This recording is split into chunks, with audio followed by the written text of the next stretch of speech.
আধুনিক জীববিজ্ঞানের জনক চার্লস ডারউইনের 144তম মৃত্যুবার্ষিকী উপলক্ষে শ্রদ্ধা জানালো কোচবিহার জেলা পুলিশ।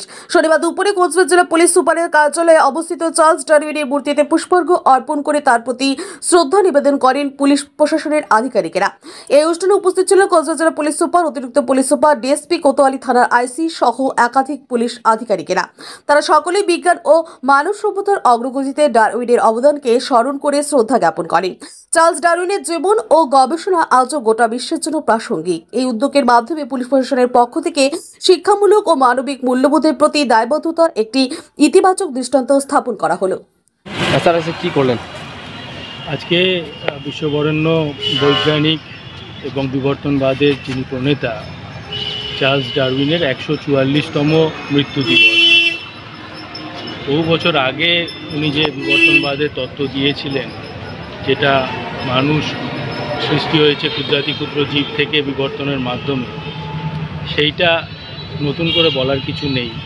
কিন্তু যখন আমরা চারিদিকে অন্ধবিশ্বাস এবং শুধু মিথ্যের বুলি শুনি এবং যখন তারকে পাঠ্যক্রম থেকে সরিয়ে ফেলার একটা প্রচেষ্টা হয়, সেই প্রচেষ্টা পৃথিবীর বিভিন্ন জায়গাতেই হতে থাকে, বারবার হতে থাকে, যাতে এটা প্রমাণ করা যায় মানুষকে ভগবান সৃষ্টি করেছে।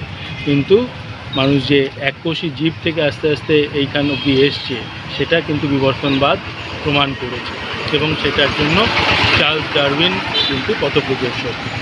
দুদিন আগে আমরা পেপারে পড়ছিলাম যে এখান থেকে 120 আলোকবর্ষ দূরে K2 EB একটা যে গ্রহর খোঁজ পাওয়া গেছে, যেখানে প্রাণের সন্ধান থাকতে পারে বলে আশা করা যাচ্ছে।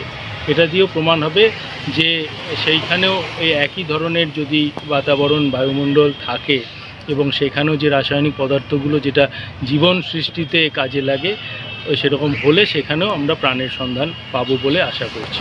এটা পুরোটাই সেখানেও কিন্তু একইভাবে বিবর্তনবাদ প্রযোজ্যই হবে। কীভাবে দিনটিকে পালন করবেন?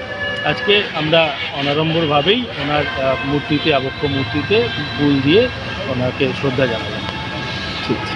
মাধ্যমিকের পর উচ্চ মাধ্যমিকের সেরা প্রস্তুতি কোথায় নেবেন ভাবছেন? আর দেরি নয়, রেডিয়েন্স একাডেমিতে 2025-26 শিক্ষাবর্ষের বিজ্ঞান ও কলা বিভাগে ভর্তি চলছে। প্রতিযোগিতার এই আবহে সাফল্য লাভের জন্য মজবুত ভিত্তির প্রয়োজন। সেই ভিত্তি দৃঢ় করতে রেডিয়েন্স একাডেমি প্রতিজ্ঞাবদ্ধ। এখানে রয়েছে অত্যাধুনিক প্রযুক্তি সম্বলিত ক্লাসরুম, সায়েন্স ল্যাবের সুব্যবস্থা, on-field practical class, merit based training, সেই সাথে নেট জির প্রাথমিক প্রস্তুতির জন্য ছাত্রছাত্রীদের তৈরি করা হয় ও সিভিল সার্ভিস ও অন্যান্য প্রতিযোগিতামূলক পরীক্ষার প্রয়োজনীয় ওরিয়েন্টেশন দেওয়া হয়। আপনার সন্তানের সাফল্যের পথ সুগম করতে আজই চলে আসুন রেডিয়েন্স একাডেমি, তুফানগঞ্জ থানা মোড় এবং রামহরি মোড়ের মাঝে জাতীয় সড়কের পাশে, অথবা স্ক্রিনে দেওয়া নম্বরে যোগাযোগ করুন। আসন সংখ্যা সীমিত।